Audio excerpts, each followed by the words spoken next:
Touch Network. That's why you all need to subscribe to this YouTube channel right here, right now, and go to MidasPlus.com. We are bigger than the corporate news right now, get far more views than them, and we speak the truth when we call Donald Trump a vile piece of trash who deserves zero respect, when we call him a felon and a sexual abuser, when we call him the biggest stain in the history of the United States. And on this Memorial Day, he shows not only that he is unfit, but he is anti-everything our country stands for, that pathetic piece of trash.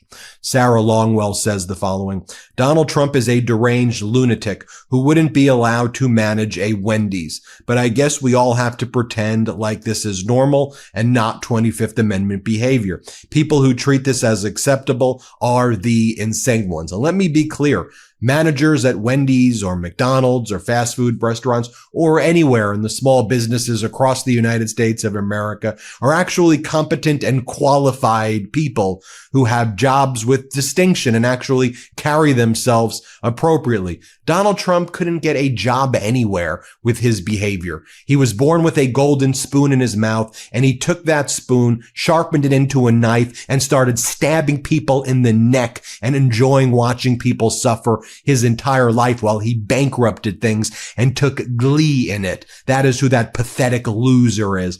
And the rest of the world sees what a pathetic loser he is. Oh, I'm going to do 50% tariffs against Europe. Okay, I'm not going to do 50% tariffs against Europe. I'm extending the deadline. I'm going to do tariffs against you. I'm not going to do tariffs against you. Oh, Putin, I'm going to sanction you. I guess I'm not going to sanction you. What's going on, Putin? You're being mean, Putin. So utterly ridiculous. Let me show you how a president is supposed to behave. Here's what former President Barack Obama posted. On Memorial Day, we remember the sacrifices that our men and women in uniform and their families have made to preserve our freedom.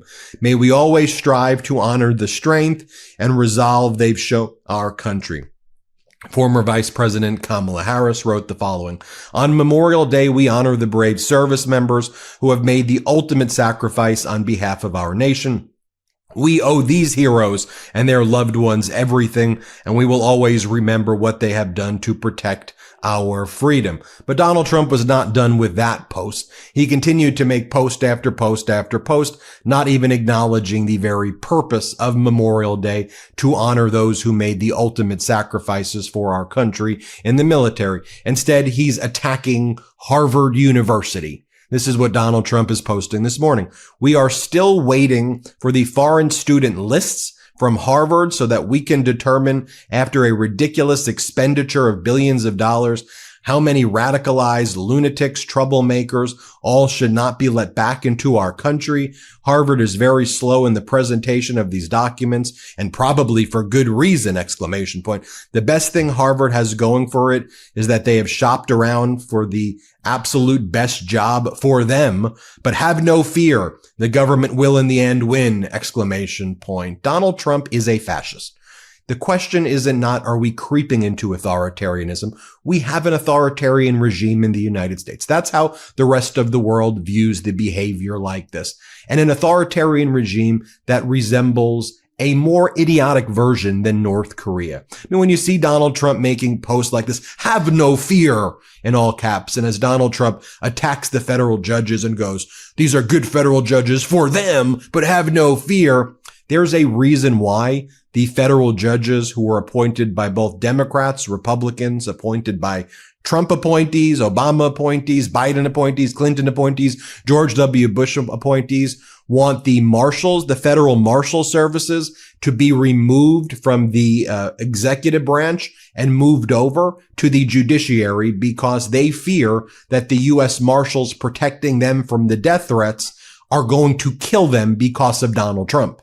That's actually, they are worried that the marshals will target them if the marshals work for this maniac. So we're not heading into a constitutional crisis or in one. We're past that. We're at authoritarian regime stage and a loser one who each day is destroying the United States of America. So you ever sit down to work and your brain just won't cooperate? That was me for so long. I find myself getting distracted, scrolling through social media, just totally unable to focus. Especially with a job like this where I need to stay locked in, productive, creative, and on top of the news. Distractions aren't just annoying, they can derail everything. Then I found Brain FM and it's been a game changer. Brain FM is an app built for anyone seeking to boost productivity. They create science-backed music that syncs brain patterns, helping you focus better, relax deeper, and sleep easier. I use their deep work and creative modes daily. It's like flipping a switch in my brain. There's even a turbo mode specifically designed for ADHD support. And this isn't hype. Brain FM is the only music company supported by a National Science Foundation grant and just published a peer-reviewed study showing their patented tech improves attention and brainwave synchrony. Unlock your brain's full potential free for 30 days by going to brain.fm/Midas. That's brain.fm/Midas. That's MEIDAS for 30 days free.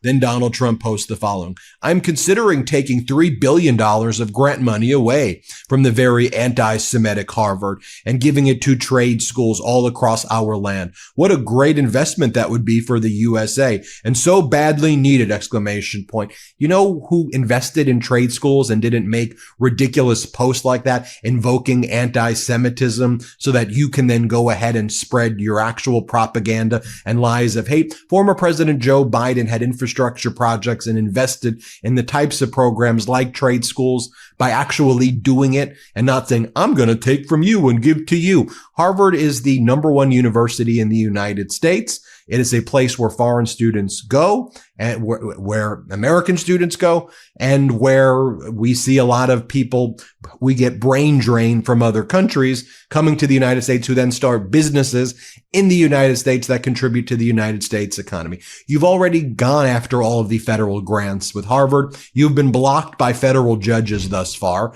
And so here you are now saying, I'm considering taking, do what you want to do. Do what you want to do, you idiot. We all know you're going to lose in federal court anyway. We know that you're just going to whine like the little petulant baby that you are, whether it's Memorial Day or whenever. So just do it and stop whining, you pathetic abuser. Don't you understand that these messages radiate the behavior of an abuser who doesn't take no, an abuser in everything, the way he just tries to mock people and toy with people. This is a sick, vile piece of trash individual. That's who he is. Just call him out for it each and every time. Don't mince words. Don't hold it back. I'm sure as hell not normalizing it. Just say who he is. This is a shit person right here. Then he goes and says the following. Our nation is staging one, if the greatest, fastest comebacks in history. In just 4 months, we are respected again, respected like never before. And just wait, with many trillions of dollars of investment in plants and factories, until you see the numbers of growth. This is indeed the golden age of America. You actually reversed the investments in factories from former President Biden. And the budget bill, if it passed, is going to rip away 14 million healthcare from 14 million Americans, food assistance, food stamps from tens of millions of Americans, rental assistance from tens of millions of Americans. You have negative economic growth in the first quarter as a result of your deranged behavior. And now the rest of the international world is basically isolating the United States, and tourism is down substantially. This may have been the worst, it has been the worst, what is it now? Close to 120 whatever days plus in the history of the United States of America. Then he goes, countries from all over the world want to make trade deals with us. It's a beautiful thing to see. The good old USA will have tremendous growth and be stronger than ever before. We had trade deals with these countries, you idiot. We had trade deals with all of them. You broke the trade deals, imposed tariffs on what you called liquidation, or you call Liberation Day. I call it Liquidation Day or Great Depression Day. And you broke the deals. And now you haven't been able to fix any of the deals that you broke. Then he goes, make America great again. And then here was one post that he made yesterday as well that I want to just reflect on. where he goes, I've always had a very good relationship with Putin of Russia, but something has happened to him. He has gone absolutely crazy. He is needlessly killing a lot of people, and I'm not just talking about soldiers. Missiles and drones are being shot into cities in Ukraine for no reason whatsoever. I've always said that he wants all of Ukraine, not just a piece of it, and maybe that's proving to be right, but if he does, it will lead to the downfall of Russia. Likewise, President Zelensky is doing his country no favors by talking the way he does. Everything out of his mouth causes problems. I don't like it, and it better stop. This is a war that would never have started if I were president. This is Zelensky's, Putin's, and Biden's war, not Trump's. I am only helping to put out the big and ugly fires that have been started through gross incompetence and hatred. Our